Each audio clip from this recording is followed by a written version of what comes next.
نبی کریم صلی اللہ علیہ وآلہ وسلم نے فرمایا کہ ایمان کی 60 سے کچھ اوپر شاخیں ہیں، اور حیا شرم بھی ایمان کی ایک شاخ ہے۔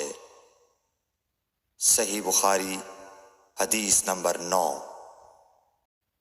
حضرت محمد مصطفیٰ صلی اللہ علیہ وآلہ وسلم نے فرمایا، مسلمان وہ ہے جس کی زبان اور ہاتھ سے مسلمان بچے رہیں، اور مہاجر وہ ہے جو ان کاموں کو چھوڑ دے جن سے اللہ نے منع فرمایا۔ صحیح بخاری حدیث نمبر 10۔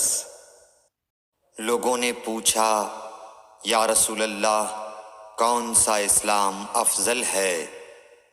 تو نبی صلی اللہ علیہ وسلم نے فرمایا، وہ جس کے ماننے والے مسلمانوں کی زبان اور ہاتھ سے سارے مسلمان سلامتی میں رہیں۔ صحیح بخاری حدیث نمبر 11۔